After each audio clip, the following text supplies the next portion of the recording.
ahead. No, all right. So final topic that I want to get to is Billboard. Now, they put up their top 10 list of best rappers of all time. And for those of you at home who have yet to come across this list, it goes as follows. Number 10, Lil Wayne. Number 9, Kendrick Lamar. Number 8, Ghostface Killah. Number 7, Lauryn Hill. Number 6, Andre 3000. Number 5, Nas. Number 4, Rakim. Number 3, Eminem. Number 2, Jay-Z. And number 1, Notorious B.I.G. I'll go into my comments in a moment, but King, I want to know what you think about this list. Yeah, man, I think that's a disgrace. Definitely a disgrace. I mean, Tupac, man, you can't not have Tupac. Like you just can't do it. You know, it's just there's no other words to put but a disgrace. You know, that's how I see it. You know, because when you look at Tupac, that's like the poet of the streets. You know, that's really Tupac is really who the one rapper who really took gangster rap to conscious rap. You know, he connected the two together. You know, with Brenda's Got a Baby, Dear Mama. You know, he really made that connection where you had a gangster rapper, right, that was supposed to be like a gangster rapper that's with the gangsters, that's smoking, that's drinking, talking about shooting and all that.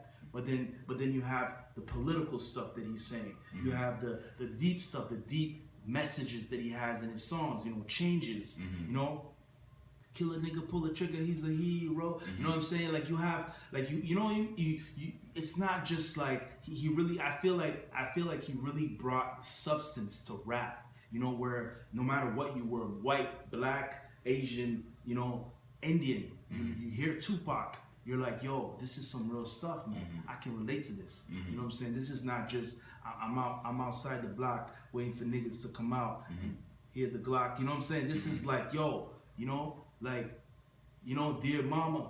You know what I'm saying? Like, you know, you are appreciate. You know what I mean? This is some real stuff, man, that everybody can relate to, and that's why I think this is just disgraceful that they didn't have him on that list, man. It's disgraceful. And I'll say this, I'll get into my diatribe about Tupac as well in a moment, but I just want to break down the bottom 5 because I feel like this is where the biggest discrepancy lies within the bottom 5. Number 10, they had Lil Wayne, and one of the reasons why is because he creates a huge body of work between 04 to 09 in between albums and mixtapes. Now, while I do agree with that, it doesn't mean that all they had, you know, a rich amount of quality to it.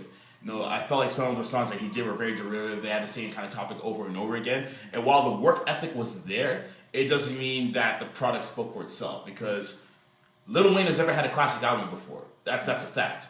The Carter 3 is probably his best album. It's probably his most creative, but it's not a classic, though. So I can't put Lil Wayne on that list. Maybe like a top 20 list, possibly. Top 30 for sure, but top 10, no. Kendrick Lamar, as much as I love Kendrick Lamar, he's my favorite artist out of this current generation of rappers. It's too soon for him. Despite the fact that he has debatable classics between Section 80, Good Kid, Mad City, and To Pimp a Butterfly, it's still very. I don't think it's too soon. It's too soon. If we're talking maybe like 10, 20 years down the line, we could have this discussion, but not now. Though, let's enjoy him while he's in his prime. That's true. Ghostface Killah. Now, I almost don't have an issue with this selection.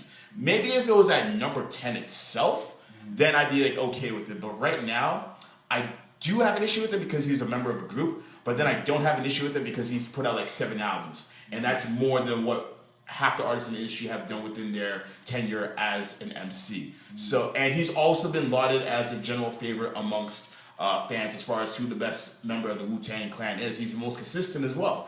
So I almost don't have a problem with it. Maybe if he was shifted a couple seats further down, then I'd be like okay with it.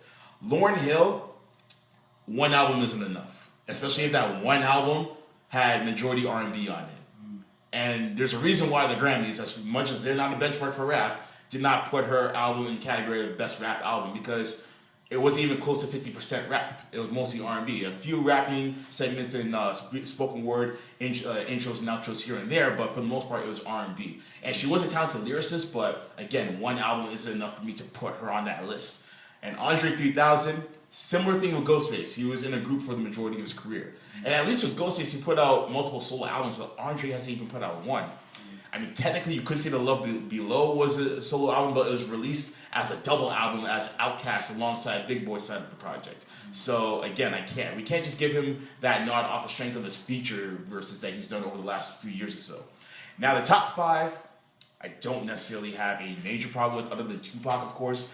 Eminem, I would replace him with Tupac, and then Biggie, I would take. I'm not even trying to diss. I wouldn't replace Eminem. I'm not even trying to. Okay, but Eminem, honestly, Eminem is like, I would say Eminem is one of the most talented rappers. He is. I agree. I would put him in my top 10, but not the top 5 though. Maybe bottom 5. I would put him on my top 5, and that's okay. 100%. I understand. But if we're talking about bringing Pac back into this list, though, someone's got to go. It's not going to be Biggie. It's not going to be Jigga. It's not going to be the 16th letter, Rakim, and it's definitely not going to be my boy Nas. Definitely not. Nah, so it can't be Nas for sure. Yeah. So I would say, I would take Rakim out. I can't do that. You know why? I can't do that? If it weren't for Rakim, the other 4 members of that top 5 would not exist. There would be no Nas. There would be no Eminem. There would be no Jay-Z. There would be no Biggie. You know what? Then we're gonna have to make it a top 6. Fair enough. I put Eminem at number 6 then. That's what I would do.